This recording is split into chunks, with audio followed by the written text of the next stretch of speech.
Bismillahirrahmanirrahim. Assalamualaikum warahmatullahi wabarakatuh. Saya Dabar Rihadian Rasa Putra dengan nomor induk mahasiswa P17410253102 dari kelas 1B. Pada kesempatan ini saya akan mempresentasikan tentang prosedur pendaftaran pasien baru. Dalam pelayanan kesehatan sering kita temui masalah seperti antrian panjang, waktu tunggu yang lama, dan data pasien yang tidak akurat. Oleh karena itu, diperlukan sistem pendaftaran yang cepat, jelas, dan terstruktur agar dapat mengurangi kesalahan administrasi serta meningkatkan kualitas pelayanan pada pasien. Proses dimulai saat pasien datang ke fasilitas kesehatan. Pasien mengambil nomor antrian dan menunggu sesuai urutan. Pada tahap ini, pasien juga perlu memperhatikan alur pendaftaran dan menyiapkan dokumen identitas. Lalu, petugas berperan penting dalam memberikan arahan pada agar proses berjalan tertib dan efisien. Setelah dipanggil, pasien akan mengambil dan mengisi formulir pendaftaran. Data yang harus diisi meliputi identitas lengkap, alamat, nomor kontak aktif, serta informasi penjamin atau asuransi jika pasien memiliki. Penting bagi pasien untuk mengisi data dengan benar dan sangat teliti, serta memeriksa kembali sebelum diserahkan agar tidak terjadi kesalahan di tahap-tahap berikutnya. Selanjutnya adalah tahap verifikasi data. Pasien menyerahkan formulir beserta kartu identitas pada petugas. Petugas akan memeriksa kelengkapan dan kesesuaian data dengan identitas asli. Tahap ini sangat penting untuk memastikan bahwa data pasien itu valid dan dapat dipertanggungjawabkan sebelum dimasukkan ke dalam sistem.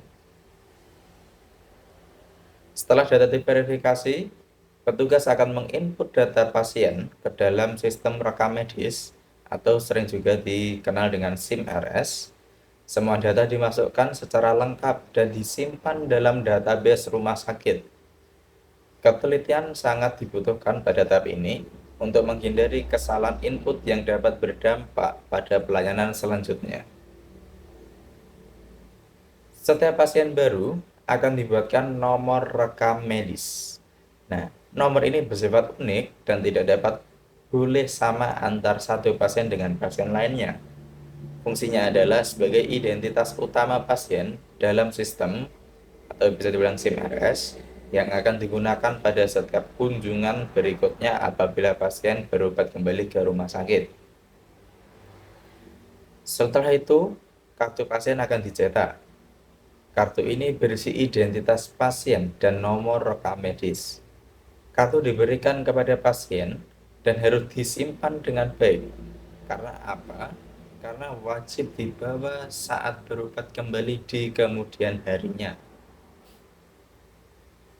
Langkah berikutnya adalah distribusi ke poli tujuan. Setelah melalui berbagai macam prosedur, petugas akan menentukan poli sesuai dengan keluhan pasien, mengarahkan pasien, serta mengirimkan berkas rekam medis ke poli tujuan pasien. Koordinasi yang baik diperlukan agar pasien dapat segera diperiksa oleh dokter tanpa hambatan dan menerima pelayanan kesehatan.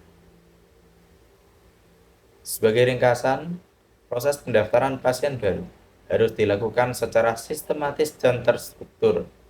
Pada pasien harus akurat, alur pelayanan harus jelas, dan setiap tahap saling berkaitan. Selain itu, petugas harus bekerja dengan teliti dan didukung oleh sistem yang baik agar pelayanan kembali lebih cepat dan efektif. Sebagai penutup, penting bagi kita untuk selalu menerapkan SOP secara konsisten, meningkatkan ketelitian petugas, serta memanfaatkan sistem elektronik yang ada. Evaluasi juga sangat perlu dilakukan secara berkala agar kualitas pelayanan terus meningkat. Dengan demikian, kepuasan pasien dapat menjadi prioritas paling utama. Terima kasih atas perhatiannya, kurang lebihnya mohon maaf. Sekian presentasi dari saya. Wassalamualaikum warahmatullahi wabarakatuh.